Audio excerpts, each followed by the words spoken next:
If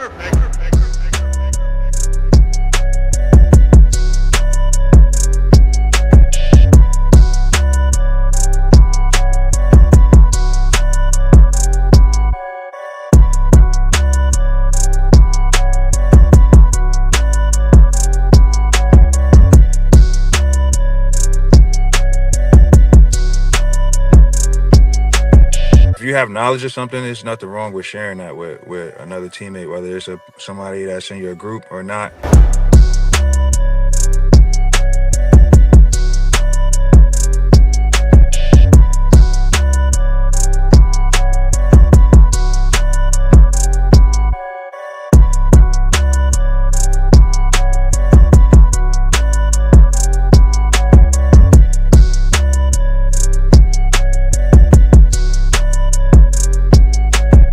You know, it's all a family. We're all trying to help each other. Nobody's trying to step on anybody's toes. But if you see something, you say something.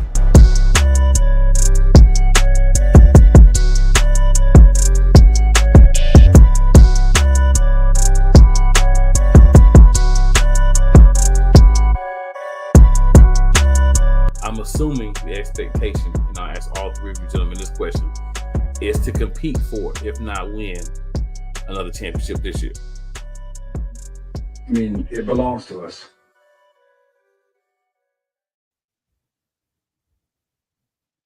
Ladies and gentlemen, Bearcats Blitz, episode 3. Whew.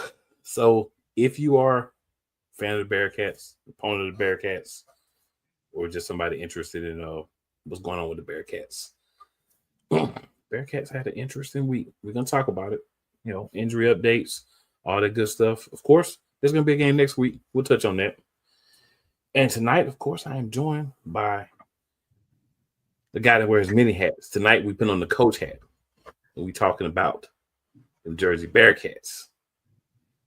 Yes, sir. So it's going to be Coach Roque tonight. Coach, what's going on? Good, man. Nothing. Just got back from practice, you know. Yes, had a sir. decent practice tonight, getting ready for Michigan. All right. So, yeah, man, I think it's only one place, obviously, that we want to start, of course, I would say. And that would be, you know, with last week's game. You know, 40-26 win by you guys, of course. As we've already discussed previously, not the best start to the game that you would like. But, you know, one of the things I always say on my shows is it's never where you start. It's always where you finish. Yep. Y'all finished in the right place, but if you start in the right place, it's a little bit easier. So, yeah. Your takes, your thoughts on kind of how you saw the team from your perspective. Mm-hmm. So I think a lot had to do with us being the Bearcats, right? The name on our jersey. You know, a lot of people do that when they're riding high, right? People think there's going to lay down, right, for that name that's on that jersey. For me, I think it's the complete opposite, right? We're going to get everybody's best, no matter if they just came into the game or, you know, they've been around this game. Like, we're going to get everybody's best because everybody wants to shut up the Bearcats, right? That's as you should, you know, being a competitor. If you're a competitor, that's what you want to do. Right. So the start of the game, it was slow, right? Start of the game was definitely slow. You know, we were just dragging our feet, you know, out of position, undisciplined, just playing bad football. Bad football. Spain with Bird to his left. They haven't run the ball much in this one, and Spain's going to go back to pass again. Flush into the pocket, weaving and twisting, now centering up, and he's going to throw it away. No one in that neighborhood. Body's unpeeling. Now we do have a flag down at about the 10-yard line, and we'll see what the result of this flag is. We'll have a long discussion about it here. It was in the defensive backfield, about 5 yards past the line of scrimmage, and usually that signifies either a holding downfield by the Bearcats or an interference call. And it could be a illegal man downfield as well, because Spain had to double back a number of times to try and make that play. You see what our officiating staff has to say. It'll be second down. It's actually a holding call against the Bearcats.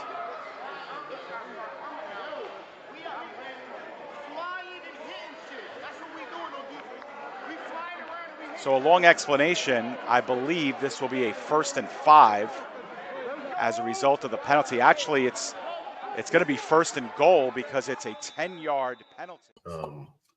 You know, and our mistakes in playing bad football led to, you know, at halftime game being 2018. You know, and that's when I don't think I've ever cursed that much at a team at halftime ever. It happens, man. It does happen. Yeah, it does. But right, we definitely responded in the second half, and those guys know, like, even the new guys, especially when I'm upset like that, they know I'm upset and something's wrong, because I don't get like that. I usually, you know, mellow guy, cooled out, you know. But yeah, they were mother effing and all up and down. You turned into coach for a second on them. Yeah. So, but again, definitely played lights out football in the second half. Yeah, we gave up a touchdown, but other than that, I mean, it was 26-26 in the third. Mm-hmm. And after that, we got momentum defensively, got momentum in the fourth quarter. And that's when we, you know, closed it out, you know, stretched that lead a little bit. Because on offense, we had 8 drives, we scored 6 of them. Yeah, I mean, you think about it. So that's pretty efficient. Absolutely. So, but you know, on the defensive side of the ball, just, again, being undisciplined, penalties, you know, at the wrong time, extending their drives, right, giving them more opportunities. You give anybody more opportunities, eventually those opportunities are going to, you know, go in their favor. So yeah, definitely will happen. So, do you feel like the motivational pep talk, we're gonna call it, that you gave them was a bit different, or was there maybe some changes to the game plan as well to kind of try to figure out, like, this is what they're doing, this is what we're doing when it happens. If we do this, then, you know, that's going to take care of how they're getting what they're getting. No, because I think our game plan, first half and second half, you know, the plan was there. It was just being undisciplined, being out of position, you know, getting flags thrown on, you know, somebody talking junk to somebody, and now we retaliate the second time, right? Second guy always gets the flag. Always. No matter what league, always. And that was a big part of it, offensive, defensive guys. And, you know, we had to tell them, like, here, like, we're not doing that here. Like, if that's what you guys are going to do, then you can't be here. Right. You know, and again, nothing personal. It's just, right, there's a way in that we want to do things, right, and represent that name across that chest, Bearcats. Right. That means something to people here. Yeah. So, in his first game, you know, so a lot of people, like, you know, whatever level of football you're playing, or any sport really, your first game is kind of like a little discombobulated because you've always got new pieces you're working in, and, you know, you're trying to get everybody on the same page, and you go through practice and everything feels smooth in practice. But when you get out there against another team in your league and you're playing against them, you know, in a real game, it can get a little tricky, you know, that first quarter, first half, and it kind of sounds like that's what happened, right? But then you're able to settle everybody down with the halftime motivational speech, and that kind of helped get the turnaround going. And hey, ended up with a pretty convincing win, scored the most points this week. So offense was definitely clicking, at least for most of the game. And as you said, you scored on 6 of 8 drives. So that means, you know, a lot when you think about it. Like, people don't really think about the numbers like that. So only 2 times that you guys got the ball on offense that did not result in a score. Rodriguez this time the only one in the backfield. He'll have 2 with a running start. He's going to take off on his own. Inside once again, and the dive into the end zone for the touchdown. Low screen in the direction of Brown, and Brown walks it in for the touchdown. A great call by the Bearcats. They run the screen on 2nd and goal from the 8. The Roughnecks sold out on it, and the Bearcats made them pay. They had an 18-14 lead, but the Bearcats scoring on the final play of the first half. And that's a big difference here, that one play. It came on a 2nd and goal with 4 seconds remaining. And no play bigger than that one. Adams turns towards the middle of the field and scores a walk-in touchdown for the Bearcats to even the score at 26.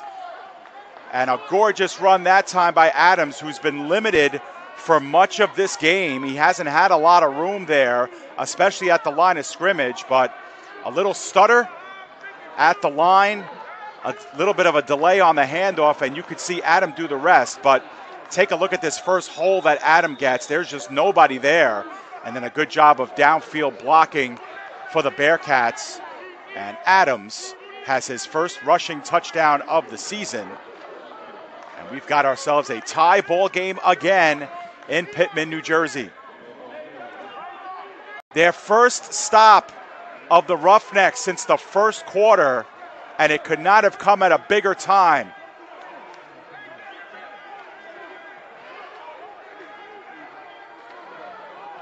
We're probably going to get another look at this here on the back end of this play, and it was just a poor snap that Simmons never really did get under control. Take a look. It's good enough, I suppose. Simmons just never did field it clean. And it didn't really matter if it was picked up at that point or not. The Bearcats were there, and they are going to start 1st down and 10 at the Roughnecks 18-yard line. And you have to think if they could score here and make it a 2-score game, the Roughnecks will have a very, very hard time making up that ground, especially with only 2 timeouts remaining as well. In motion. The give is to Brown underneath. Brown storms ahead and barrels over a couple of Roughnecks into the touchdown for his 2nd score. And the Bearcats have made it a 2-score game over the Roughnecks. We will not have the 2-point conversion, obviously. And the Bearcats have taken a 40-26 victory here against their Jersey rivals, the New Jersey Roughnecks, who for all intents and purposes put up a pretty good debut here. And if I get my count correct, and I think I do, the Bearcats reeled off 20 consecutive points in this second half to take this one. The Roughnecks scored on the opening drive of the second half to take a 26-20 lead from the Bearcats, but the Bearcats end the game with 3 straight touchdowns and a 2-point conversion in between to take this one 40-26.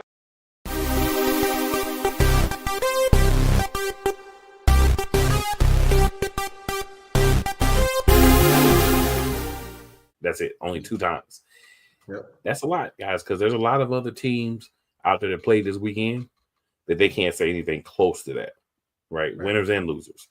So that shows the impressiveness, and we've talked about it the first 2 episodes with coaches and players and how that offense is explosive and the depth that you have. And, you know, Yes. we've talked about that, how you guys can run out 3 different groups of wide receivers. And I know that that's something that came into play, you know, for you at the game because people got injured, banged up, you know, different things happen, different reasons why. And definitely, if you want to touch on that, we can. But the big thing is you found a way to win. You got the most points. Only 2 of your 8 drives did you not score on. And that's how you win. That's how you win in any league. Yep. And, you know, one of the drives was we ran toss and we just dropped the football. Yeah, I hate those. fumbles. right, and turned it over. Mhm. And then the other one was penalties. Got a penalty, pushed us back, and now they're just pinning their ears back and Coming at you. coming to get it right. So we gave that shot ourselves in the foot there, but other than that, I think on offense we were pretty clean. I mean, there was some throws we could have made differently, but Right. for the most part, we were pretty clean on offense. Other than that fumble, but Now, Coach, Mhm. talk to us about that 2-man monster you got in the backfield and how they were able to perform in this game. I mean, they were evenly split. I mean, they got the same amount of carries. They both scored off of a screen. I mean, it doesn't matter who you get, Nas or Aaron. That's a lot to take down, man. Nobody. Of course, people are going to see us and be like, "Oh, I can go every play with it." Nobody wants to go every play with those two guys coming downhill, north and south. No way. No way. No way. It's good. A lot of teams, of course, playing everybody. A lot of teams are like, yeah, Bearcats, we're going to go out there, we're going to execute the Bearcats, we're going to do this, we're going to do that. But, I say something all the time. Everything's great until you get punched in the mouth. Yeah. Everybody's tough. Nobody feels like nothing's happening. You get punched in the mouth. Mm-hmm. And, you get punched in the mouth in different ways, but the main one is you get a lot of points scored on you. How you respond. Yeah. You guys 20-18.5, tired after third quarter. But in the fourth quarter, when it mattered, hey, we got to put these points on the board, and y'all got to shut them down. If we don't do that, it's going to be a problem for everybody. So y'all need to make that happen. And, you were able to make it happen. The Roughnecks, I think it'll be a good learning experience for them as an organization, as a team, because they're like, everybody I know kind of looks at you guys as, if not the best, one of the best teams. So, hey, this is a team that's like a benchmark team for you. Go out there, you can hang with them for 3 quarters. Then you put it together in the fourth. You see them again. Maybe we feel a little bit more comfortable because we were able to hang with them, right? Right. But then on your side again, yeah, you hung with us for a while. But when it came down to it, we did what we needed to do. So it's kind of like a win-win for y'all, right? Like for you as a coach and the coaching staff, it's kind of like a win-win. Because we did win the game, but we got so many things we could talk about that y'all guys need to improve on, that you got a lot of, different coaching points and stuff. So it's one of those win-wins as a coach. Because we sat and talked about how we didn't play our best ball, but we still hung 40 and won by 2 touchdowns. Mm-hmm. You know what I mean? So definitely a learning experience, right? Nobody's ever perfect, but we definitely got a lot to clean up where we want to be. Yeah. Right. As a team. Because we're fairly young. I mean, it's legit split 15-15. Old guys, new guys. That's a lot of new guys. Mm-hmm. So, we can get there. And a lot of those guys, a lot of those penalties that they had were new guys. And it's a learning, right, experience. Like, one of them was from a guy who was on another team in the AL2 last year. Right. Maybe that was allowed there, but here, nah. But they apologize because they see the difference, right? And after that, throughout the game, now they're walking away, hands up like guys do, because they don't want no problems no more. They don't want to cause penalties, and things like that to put us in bad situations. Yeah. I mean, bad situations. Yeah. Because when there's a strong culture, man, people assimilate to it. It might take a little longer for others because they're like, oh, we don't do that here, my bad. But, just what you used to. But you assimilate. And, like you said earlier, I've always found you to be a pretty laid-back person. I know that fire in there because if not, you wouldn't have been an athlete yourself. You wouldn't be coaching. But still a competitor, yep. Yeah, absolutely. Still got the competitive juices in there. When you make them come out, they come out. But I like how you guys as an organization, man, you just, Coach Jerome too, you guys are just laid back, right? It's just a lot of laid back guys. It's like, when you're in school, I'll take it there. When you were in school, you like middle school, high school, there's that kid that like may get bullied a little bit. or may not get bullied, but they don't really say much, right? And then somebody tries to bully him or tries to, get it on the wrong way. And then you're surprised this dude know karate and he beating people up and taking people down. And, that kind of the same thing when I think about you guys because you're just so chill. It's like, man, don't mess with them because you don't want to get people like that mad. And that's the thing, man. That's like, I'll be like, man, I ain't got to play y'all because it's just too chill. And when you get guys like that up and going and hyped and ready to play, and they had to get one of those special speeches at halftime, bro, they got to come out and perform because their nature. And it's what people don't understand is so much more about on the back end.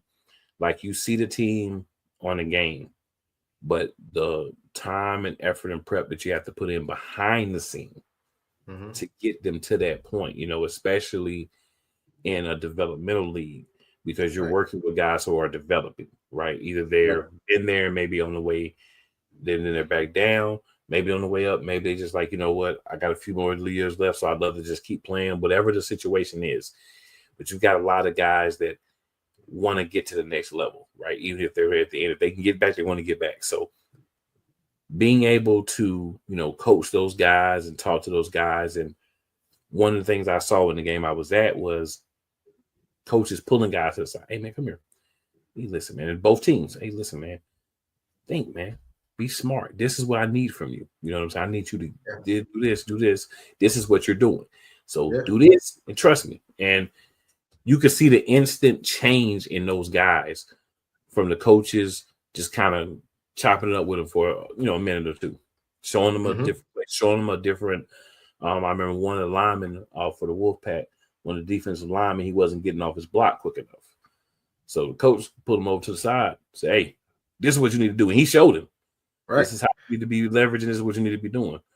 And he went back in, and you can see a difference right away. And that's what I love about it, because they're getting that right then, like, hey, this is what I need from you, right? We can talk about the other stuff after the game, the psychological part and all that. But right now, get your mind in the game, blow somebody up. Yeah, and all that is structure, right? Just having structure in place. Yep. And coaches and people that care. Like, I do not understand semi-pro or follow it like that, right? And I know developmental is technically, that's what we are, semi-pro, but I don't think we act like semi-pro. That's why I like to use the word developmental in our league. But look at the Racing Raiders, I think, and Detroit Ravens and all those teams in semi-pro world. Look how they act, and then look at some of the other teams. Right there, those guys win almost every year, if I'm not mistaken. Right. And then you got teams that don't win, but look how Racing Raiders be having thousands of people at their games because of the product they put out. Everything's about the product, the guys you bring in. You want, like here, we want good people first. Everybody's athletic. Everybody's played the game before, but who understands it and who's a good person first. Right. Yep. And then, again, we talk about it all the time, but having those layers, having those guys that these are my guys, these are my starters. But right under them, I've got some other guys that when that opportunity comes, they're going to be ready too. Yeah. And then, we talked about on that Turf Talk show, special teams, different packages, any way that you can get yourself on the field. Anybody that's watching this that's playing in these games or that wants to play in these games in the future, whenever you get on the field, the main thing that you want to do when you get on that field is you want to show the coaches, yeah, I did it in practice. Yeah, I did it in walkthroughs. But when the game is on the line, or when my number's called, I'm ready and I'm gonna make the plays. That's all you can. And understanding what you're doing. That's the biggest part. Not just going out there and quarterback put you in motion and you just run the route or you just whatever. Yeah. Like understanding what you're doing, that play is called or that coverage is called or whatever. Yep. Yeah. Or kickoff. You run down on a kickoff team and you're an outside guy and you got to squeeze in or something. Like, where am I squeezing at? Like, understanding fully what you're doing is what's gonna propel you to the next level. Absolutely, man. Absolutely. That's it's very impressive to see. And we talked about that with all the coaches before the season. some of the players and everything, and you can see it happen. I've seen players grab guys like, hey, bro, let it loose, let it go. We got to focus on this game, and that's big to see the guys not just talk about it, but them be able to do it because they're out there in that fight. For them to have that mindset, like, okay, y'all chill, bro, chill. Just go back to the huddle. Defense get off the field. The offense go on the field and do the thing. Just chill. Mhm. You got a mouth and nobody go. And that's big. I mean, you're gonna have a little back and forth. We're talking about sports, guys being Always competitive, but the level of knowing when to just say, all right, I'm gonna just be the bigger man, walk away. You got it. Yep. I'll see you when we get back on the field together. Exactly, and that's exactly that was part of the speech at halftime. Yes, football's a contact sport, right? Yeah. So what? I call you all you soft, you MF, or you this, you that. Right. Football is a violent sport. You are legally allowed to use your pads and your helmet to just play bully ball with the person in front of you all game long. Mm-hmm. You could just bully him all game long and not get in trouble for it. Within the rules, legally. You can bully That's crazy. Yeah, that is correct. But nobody looks at it like everybody wants to be tough guys to come out on the field for some reason. And then that gets you thrown out the game, and now you can't do nothing about it. Now, your ability to help the team win is gone. And see, the thing is, you got to think, especially developmental, you go out there, you give somebody else a chance, you might not get your chance back. So you got to keep holding your chance while it's there. Yeah. Because, everybody else wants your chance too. There's 3 or 4 guys looking at you like, if I can get his spot, I'm going to show coach I should have that spot. And then, and if you're serious about moving up and people seeing that, you're acting wild and crazy on the field, they don't want no part to you. Now you're going to embarrass their organization on the field. Mm-hmm. Exactly. And then we talked about before the pipeline. If you can get a bunch of guys that are moving up and moving to other leagues and stuff, and they're going in there, they're coming professional, they're looking well, they're looking strong, but they also understand the off-field, the mental things. Then it's like, oh, they're teaching these guys that because everybody's coming from there is doing that. So the fact that they're taking that time to teach those guys that, hey, coach, y'all got somebody to play linebacker, y'all got a wide receiver, somebody, you get those type of things. So that it's a trickle down effect to help everybody, not just the team, but the league as a whole. Right. Yeah. And most of our guys that been around at the next level like that, they definitely be talking to these new guys like, yo, we don't do that here. We don't do this here. And be like, oh, if you think you'll go there, AJ or Ja or whoever ain't just going to send nobody, when these teams call. Because if you ain't on your SHIT, then you ain't going. I dig it, man. You got to be ready. You never know when the call's coming. So, one of the things I always say is, if you stay ready, you ain't got to get ready. So just stay ready. Yep. It's simple. So speaking of violent sport, we had some injuries on the team. So any updates for us on some of the guys that got injured? Yeah, our group, our 3 receiver group from Saturday, by the time that game was over, it was down to 2 groups. Just like that. And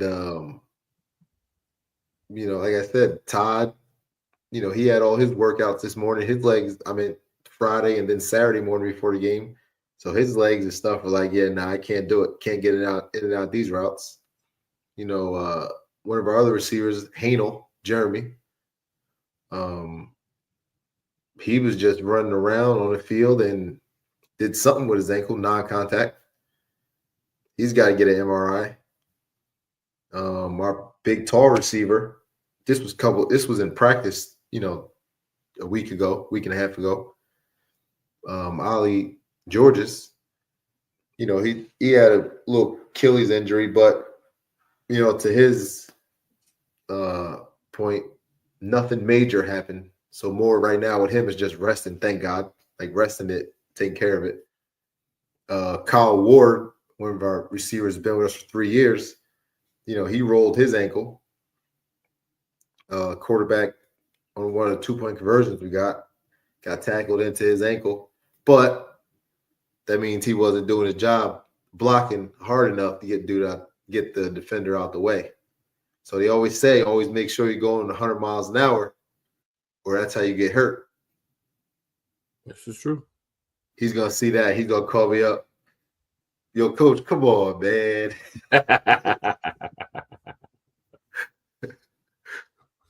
But yeah, so look right there. That's 4 right there. Yeah, so that's. And then today in practice, we had one running around, and he felt his hamstring tighten up, so he took it easy. So right there, we're down to 3 that fast. Boom. Yeah, and so everybody else is just resting. Yep, it's important to have that depth. Everyone else is, resting, and we'll have at least 2 of those guys, 3 of those guys back. So we'll be back to 2 deep Saturday. But right. Yeah, that fast. O lineman. Right now, his ankle is purple. One of them, our center. So, but again, we got the depth. One of our linebackers, O linemen that are back. Kyle Rinsky. We signed him back in like November, but then he went with signed with Wilkes. But then Wilkes folded in the AF1, and then he was with Orlando. And he was actually down there with the Predators, and he was starting at center and throughout camp. And he actually had made the team, and then they folded Jacksonville.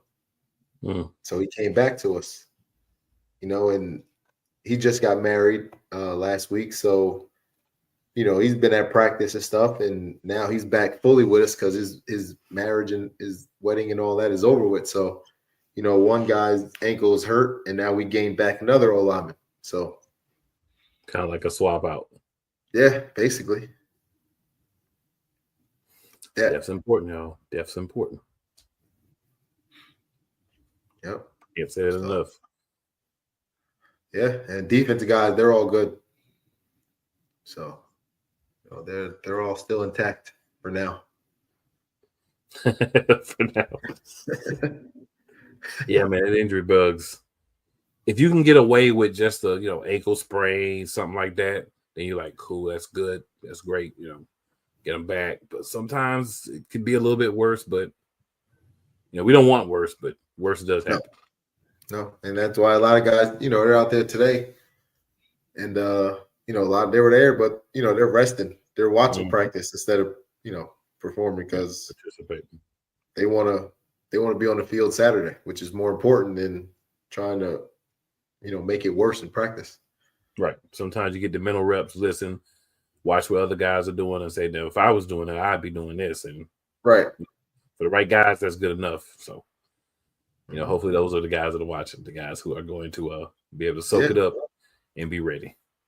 Yeah, and unfortunately, us, we only practice one time a week, but we Zoom, but we're on Zoom Monday and Thursday. So we Zoom calls Monday, practice Tuesday, and Zoom again Thursday. Yeah. So,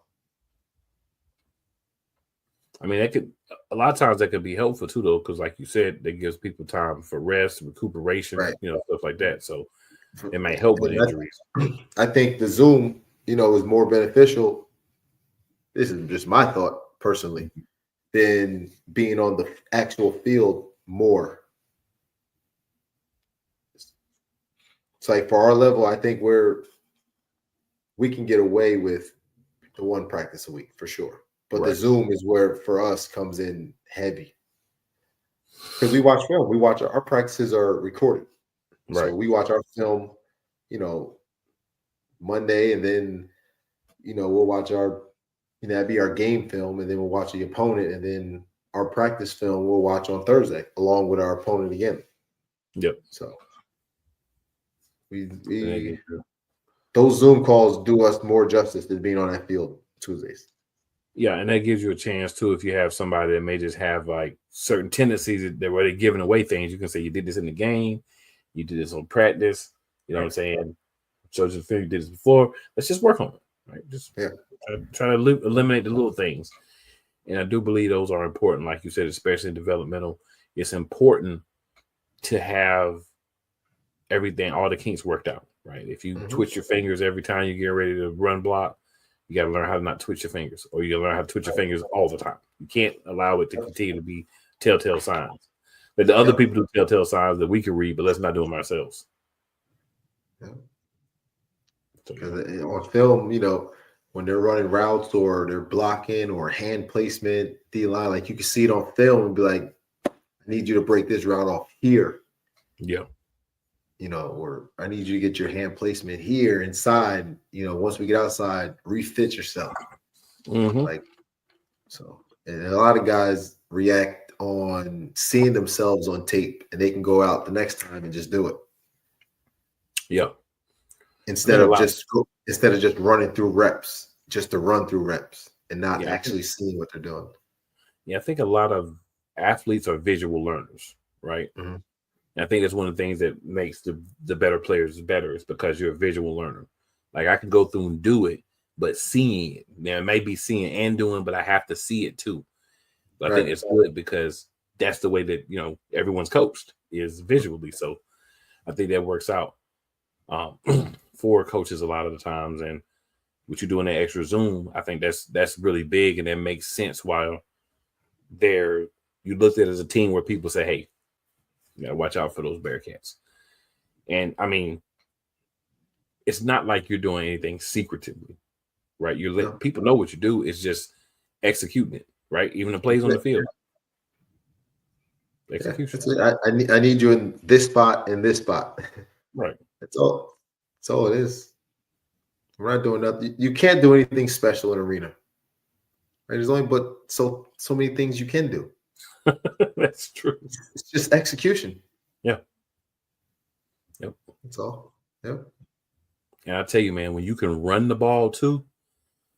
Oh, forget about it. Yep. You can run the ball in the arena league, boy. Whew. When your old lineman can move and get to that second level, you're doing something. You are definitely doing something. And that's where a lot of these teams, like especially when these developmental teams go play these professional teams. Yeah. If you're not matching up front versus these teams, don't take the game. Right. If your line can't handle if you can't handle on both sides of the ball, don't take the game. Agreed. Like, people think, yes, you might have some players that might get a look, but who wants to go lose 80-6? We've been a part of it, of doing this back when we first started with the Bearcats. Like, man, we went down to play the Carolina Thunder at the Bojangles. Man, that score was 76-6 into the game. 2021. That's ugly. Yeah, it was man. And here I am at halftime because I have been a part of a game being down 36 before and coming back and winning. Right. At halftime. So we down like 41 or 42-6. And I'm like, man, I've been here before. We came back and won, 62-59. It was actually against the Fayetteville Guard when I was playing in Erie, 2009. The Erie Storm. Came down 36, came back and won. So here we are, but it just kept getting worse. That's sometimes we couldn't match up front. Yeah, you can't match up. I know you believe in your team and stuff, but when you step into that, some of those arenas against some of those teams, man, it's different. You gotta be able to see that. and that's why I think makes us who we are is because we can up front, we're really good up front. Yeah. Because talent is talent, but if you don't have that line to protect and give them the time, it's not going to look that good. Right. They got to give the quarterback time to get the ball down the field. They got to give the running back lanes to run the football. Yep. And then vice versa. Defense has got to try to get to the ball fast. Got to get pressure. Fast. Yep. Right. Pressure. Right. See if you can bust some pipes. Yeah. And that's why we were able to hang with the Miners last year. Yeah. That's where it all starts. Yeah. And look at the other teams they played, right? And the scores of their games and then the scores of our games. playing them. That's where it all starts. The other teams had athletes at receiver in the skill positions, Right. but you can't match up in front. Yeah. Doesn't give time to use your weapons if you can't develop your play. Yeah. Yep. I hear that, man. That happens. It happens a lot, and you're right. Sometimes even in bigger leagues, it's kind of like you watch this team play that team, you're like, bro, they're not gonna win that game. You already know why, because the trenches just ain't. They can't hang. Yep. Yeah, that's how you win championships, in the trenches. That's what's always been said. That's what always will be said. Skilled players are great. You gotta have those. You can run the football arena. Yeah. Can't win. Boy, running the football in the arena, man. That's something different. Yeah. Y'all who may not know that, that's something different.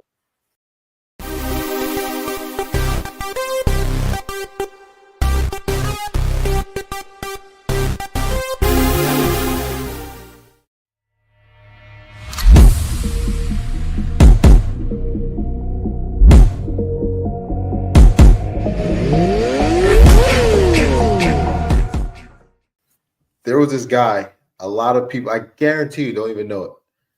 This guy, LaRon Council, he used to play for Green Bay Blizzard. And before that, we played against him in 2011 when he was with in the IFL. He was with the Lacrosse Spartans. Okay. I was with the Lehigh Valley Steelhawks in the IFL that year. And then that following year, either 2012 or 13, he ran for 1,000 yards in an indoor game with Green Bay Blizzard. That's crazy. And you told me you ran for 1,000 yards in an indoor game? That's crazy. Yeah. That's nuts. That's wild. That's crazy. But where do you got to go look at? Go look at their O-line. Look how them dudes was climbing, getting to that second level and things like that, and moving people. That's where it all starts. But running for 1,000 yards in an indoor game, that's crazy. Wow. That is wow. It's nuts. Yes. That's a lot. That is a whole lot. That man was not playing no games. No. Nope. Couldn't have been. Wow. But crazy. yeah, coach. He ended up getting a shot, going to mini camp with the Packers, but it didn't work out. But yeah, he still got the shot. Got the shot. Got a couple of checks. It's all good. That's it. Yeah. I mean, it's better than what a lot of people have done. That's for sure. Mm-hmm. So, coach, we talked about, and he's coach on this show. So, coach, we talked about last week, talked about injuries. So now we got to talk about the Michigan Avengers, because you'll be matching up against them on Saturday. Yep. So, I mean, I'm sure you've got a chance to see some film. No way you got a chance to see everything. It's only, you just had practice yourself today. But from what you've seen so far, your preliminary thoughts on this game against the Avengers? Same thing I told them Monday when we started our film. We cannot take anybody lightly, right? No matter who we line up against, right? No matter what we're watching on film, right? No matter what, you don't know that everybody's looking to get better, right? Every week. They definitely got athletes on the offensive side of the ball, 100%. That's something, especially quarterback. It's something we got to prepare for and be ready for. Our DNs just can't pin their ears back and get up the field, right? You got to be able to squeeze the pocket. But offensively, we gotta just execute, right? Can't cause turnovers, can't get backed up. Just play our game. Go out there and play Bearcat football, all right? Be fast and physical for 60 minutes. And I like our chances. When we play like that, I like our chances versus anybody. But right now, more than the game, I'm excited for the bus ride out there. Bonding. That's more I'm excited for, right? Because you're sitting. Well, for me, sitting in that front seat, that first seat, on the bus with your team, and you're riding out. It just, it's a great feeling. Great feeling. Yeah, I remember, college myself and high school and different stuff. Like just like you said, whatever sports you played, just being on a bus with everybody, it just kind of it's a different vibe, right? Mm-hmm. Like people say you play better at home. You do, but on the road, I feel like you give a little more. Yeah, got to come together, stay together. Yeah, because you together, you done had that ride. Like when you play at home, everybody doing their own thing. You just got to meet back at a certain time. But when you on the road, you know what I'm saying? Like you all together. Like from when you leave until you get back. If it's an overnight, you're together until you get back and to your destination. But even if it's just a trip, a day trip, right? Like y'all going down to play the Jersey team or whatever, the Roughnecks or whatever. Even those, you're like together, right? So you kind of get that camaraderie, like, yeah, we ride, you talking about how you gonna play and stuff on the bus. And oh, I'm gonna do this. You ain't about to do that. I'm about to do this. You get all that. And that makes a difference. That does make a difference. People understand that makes a difference. Yeah. So those bus trips and things are very important because it does build that kinship in a different way. Mm-hmm. Yeah. Then you get out there to the hotel, you check in, and then you eat together. That night. Mm-hmm. Usually your walkthrough is somewhere else, but you're outside the hotel or in a conference room inside the hotel. Yeah. So everything is all shaken up, and you just got to figure it out and come together. Mm-hmm. So that's what we're looking for. Yeah, I feel that, man. That's always a fun thing to look forward to. When you're taking those long trips. Yep, 10 hours. But we're making sure as soon as that game is over, we're on the bus getting back for Easter. True. Yeah, but I got to get back for bowling though. Gotcha. I ain't missing bowling Sunday morning. Got to get back. I hear that, man. I definitely hear that. It's always got to have your priorities in order. I give y'all all the time, but when it's time for this, I got to be there. Yeah. We got a lot of guys that are in the church and stuff like that. So that's another reason why to get back too. Yeah, heavily in the church. Oh yeah. Yeah, we've all been young. Some are young. Some, not quite old enough yet, but young. But when you kind of get grounded and get around guys that kind of help you with the other facets of life, that kind of been through some of the things, I think it's always a good thing about sports too. You get so many different levels. You get the guys that are just coming in. You get the guys like kind of in the middle in their prime. You get the guys that are kind of on the back end, but they got the knowledge and the experience. And if you listen, there's a lot that you can learn from, other guys that you're on those bus trips with, that you lined up with, that you throwing up with, passing out with, arguing with, all those things that happen on a team. Yeah. But that's the fun part of the journey, man. That's the fun part of the journey. Always has been, always will be. And like Aaron said, we haven't had one argument, fight, scuffle in practice at all leading up to all this. I could definitely believe that. Yeah. It's crazy. I can believe that. Yeah. But like I said, man, all the coaches I met, even Coach K, is pretty calm. You know what I'm saying? Coach K is funny, but he's not like a wild dude. No, so, he's not. Yeah, he still fits in with the, the overall team vibe. So I get it. Yeah. Yep. No, definitely does. And he drives from Harrisburg, PA. That's almost 2.5 hours. Yeah. I remember mentioning something about that yesterday. Yep. Yeah. Aaron also. Aaron Bryant drives from Lancaster. That's a half hour from Pittsburgh. From Harrisburg. Yep. But when you love it, you want to do it. Yeah. Todd and Doug, they drive from Maryland. Right. But things like that tells us what we have, right? Oh, product wise. Absolutely. Yep. And that's why we continue, doing it, and just got to be a standard, because obviously the standard's there. Yeah. You know, or guys wouldn't want to come here or make that drive.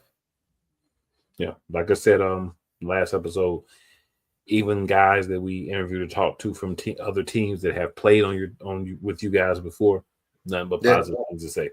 Yeah. Nothing but positive things to say. And that's not always the case. It's not always the case.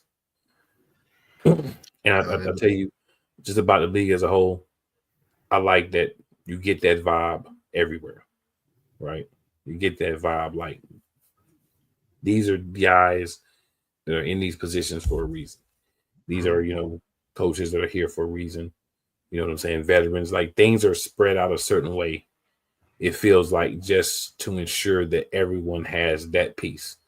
Now, getting the line, getting the right guys, that could work out, that could not work out. But having the right personalities and the right type of people, that's big too, because that shows that, especially the Bearcats, that shows that you're saying, hey, we're going to get guys that know how to act, a certain way, that can code switch if needed, and still at the same time go out and perform on the field and get film put out on them and get opportunities when they're available.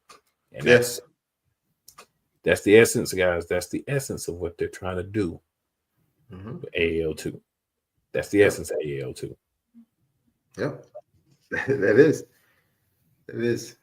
And, it's kind of funny the other day. I was reading some of the comments from our Roughnecks game. Mm-hmm. Somebody went live on Facebook with it. So, I just happened to read some of the comments, and they go, the Roughnecks will probably win this game, but in the playoffs, the Bearcats will win because they're going to call pro players. Wow. I think that's wild, to me, because why would I want to go and mess up our roster for going into the playoffs? Why don't people think of that stuff? Then you got to start all over with chemistry and why would we call pro players? That's crazy. That's we don't have to do that. We don't need to do that. Like I said on the last one, look at our roster, the roster we put out on Facebook that we put up. Look at that roster from that one and to the end. I guarantee you'll see 90-some% of the same guys there, maybe one or two more different. Yeah, and like to do those things, but you got to think about how that affects the team. That's more money that you're spending because you're paying those guys. If you're really bringing in ringers, those guys want more, right? Because those guys are coming like, hey, if you want me here, all right, you got to pay me. You got all those things. Yeah, something, yeah. And then you've got like you said, chemistry, guys you've already had, what you've been successful with already. I think people don't understand that teams aren't interested in messing up their chemistry just to try to get this piece of talent or that piece of talent. If the opportunity becomes available, you're going to jump on it, but you're not out there trying to comb the professional leagues and say, hey, can you come play with us for the playoffs? Right. Can you come play in a developmental league with me, please, sir? Right. and I can't pay you. Can you come here, please? Yeah, because guys are really going to do that. Yeah. So you always have somebody, man. I believe that if you ain't got no haters, then you ain't doing nothing right. So that's what I believe. Yeah. And we don't try to be the bad guys, but we get labeled the bad guys because that's always the person that's always winning. It gets labeled the bad guy somehow. Success makes you the bad guy. You can start out the hero, but you win a couple of times and now you turn into the bad guy. But or they act like they're the best or stuff like that. We just have a standard, man. That's it. Yeah, I think the big thing from what I've learned about the team is just we look for these type of players, personality wise, first guys that we think fit. A lot of guys have talent, but we want the guys to have the talent, but also have the mindset that we can help and push forward. And if somebody goes up and they have an opportunity, maybe it doesn't work out and they come back, don't try to say that we were bringing in pros. They were already here. They had the opportunity to work, so they came back. That's not the same thing as a guy that never played before and came back. Let's not do that. Right. Yep. And and that's the thing. We want guys that want to move up, right? Because there's a different motive, right? Different drive for those guys. It's okay though. Like with some other teams that the guys don't want to move up, they just want to play for the love of the game. That's cool. Yeah, that's fine too. But it's just that their love for the game has to be like the other person's that's trying to move up, or it's not going to work. Exactly. Can't be outplayed because you don't have enough passion. Right. Still got to have that passion, whatever the situation is. Definitely agree with that. And we try to bring in those guys that are trying to move up. That's it. It's just the guys you're looking for to have on your team. That's all it is. And a lot of our guys, they do come from college. That's what we'd like to get. Guys coming out of college. I mean, it makes sense. Why wouldn't you want guys out of college? Like, that'd be weird. Yeah. But you want veterans too. You want, a good mix. Yeah. But it's also about like, you want the better players. All right, what do you have in your organization that it's going to want to make me go there too? Exactly. That's a piece too. Exactly. Well, that's a big part. So huge.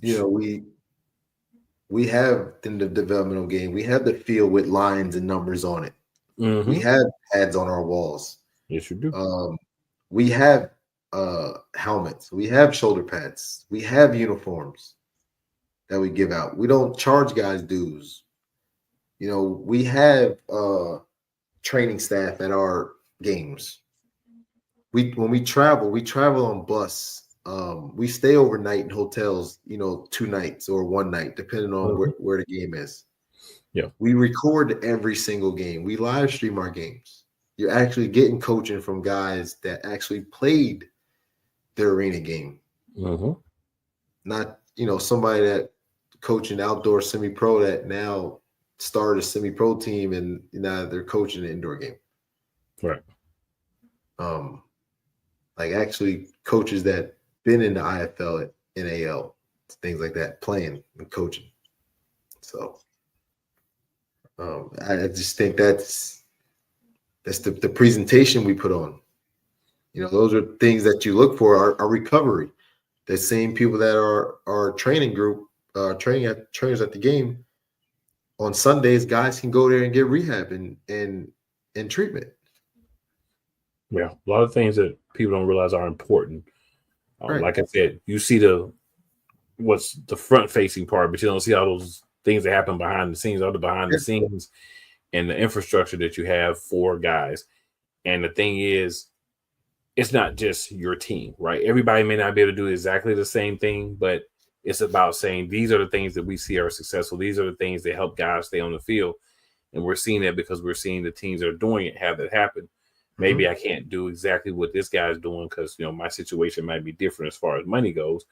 But things you can bring in, things you can do, things you can do to make that more appealing. And obviously the Bearcats have done a lot of that. And that's why so many people, even if they do leave, they say, well, I'm going to go back to the Bearcats, right? That's a lot. And believe it. And, even pregame meal, postgame meal, after party, after game party spot that we go to. And a lot of our guys that do move up come back and say, you guys, this is better than where I just was. That's crazy. I can believe it too, though, because like you said, it's about having those things and understanding that they're needed. And everybody doesn't see that at first, but once you see somebody else do it, then everybody says, well, we don't want them to have a competitive advantage. So we're going to get as close to what they're doing as we can too. Yeah. So that's a good part of the competitive nature of the league. And, you guys have been, as we talked about, one of the better teams. So you are getting the best from other teams, but they're also looking at what you're doing to help guys and saying, you're going to try to do that too. And we didn't get here just starting up the team. Like when we first started, we were playing in a soccer venue with no walls. Yeah. And stuff like that. Like this just didn't happen. Like we built this every year. Our goal was to do something different. So when you do that something different, eventually everything's going to catch up and be where it's supposed to be. There's levels, guys. So if you're watching teams, you're seeing things, you're going to see a team play, and maybe they're not state of the art yet. They got to get there. One of the things that helps these teams get there is your support, right? Watching them on YouTube, going to the games if you're close enough, liking the video, sharing when you see them. These are all things that help because it helps generate funds. Mm-hmm. To generate funds, you're able to improve your facilities. Your funds are still at a certain level. There's only so much that you can do. The more you can bring in, the better your presentation can be. Right. And again, not saying you have to go out and get sponsorships and do it this way or that way. Like if you just want to, organizations just want to play football, they don't want to go get sponsorships, that's fine. But we try to be as professional as we can that our budget allows. Mm-hmm. Right? We're not trying to spend more than our budget because once you spend next year's money, it's never good. Oh no. That's never good. Absolutely not. But yeah, Coach, any final thoughts? Anything you want to let the people know before we get out of here? No, just this game, coming up, it's another chance for us to get to 1-0. And that's our main goal. That's the goal every week. 1-0. Not looking to week 5, week 3, week 4. Just looking at the week we're in and winning. Each day that we come together. Zoom Monday, practice today, Zoom Thursday. Yeah. Right? You win those 3 days and then put it all together. Right? What you won those 3 days with. Right? Put it all together Saturday, and hopefully you finish the week. Right? 1-0 when it counts. Absolutely. That's it. Nothing else matters. Yep. Find a way to get to 1-0. Find a way to get to 1-0. So, Coach, please let the people know the different places that they can, follow the team as well as where they can find the games at. So those who may not be in markets that, have teams or don't have a team close to them, where they can go and, watch this wonderful product. Yeah. You can go to Jersey Bearcats on Facebook, Jersey Bearcats on YouTube, Jersey Bearcats Arena Football, on YouTube, Instagram at Jersey Bearcats. You can find myself, or actually you can see the Bearcat games on PDF Sports Network and or Shady Sports Network. Yep. So maybe as well. And you can catch me at Facebook at AJ Roque. On Facebook, Instagram, Coach Roque1. And that's pretty much it for me, social media. And Instagram is pretty new for me. So I will tell you this, if you follow Coach, you will be hearing about the Bearcats. You'll hear about the league too, but you will be hearing about the Bearcats. So you follow them, you'll get some information and a better understanding of the Bearcats. That's for sure. Definitely. That's how I got the league up there too, pretty much when it comes out to. That's still my baby first. Well, no, Bearcats was my baby first, then the league came, but the league is creeping up to be the top baby. You can tell. I'm just saying, if you don't think you're going to follow him and just see league stuff and not see Bearcat stuff, you're going to see Bearcat stuff as well. So if you want the Bearcat stuff, it'll be there. You see league stuff too, but there will be Bearcat stuff too. Once I understand that. I follow him, and there's definitely a good mixture. Oh, yeah. Definitely. All right, good people. So we are going to be out. We will see you next week for episode 4. Again, appreciate everyone who's watched the show, shares the show, all that good stuff. It helps grow, just helps it reach more and more people so that, people get exposed to what I believe is a great brand of football. And I think a lot of people, when you see it, you also believe that. You just have to find it. Got to be able to find it. And understand it, what the developmental football is for. Absolutely. It's not professional, right? So understand that these guys are trying to work to get opportunities. Yeah. And these guys want it. These guys want it. I talked to so many players after the game I was at. It's just like, hey man, we appreciate you helping the league get a spotlight. It's all good. I'm glad to have the opportunity to work with the league too. So it's definitely mutually beneficial. And we're glad to have you guys too. Hey, we're glad to be here, man. Next week, episode 4, y'all be here because we gonna be here. How many times a week? Like three or four times maybe. I gotta pump those numbers up. Those are rookie numbers in this racket.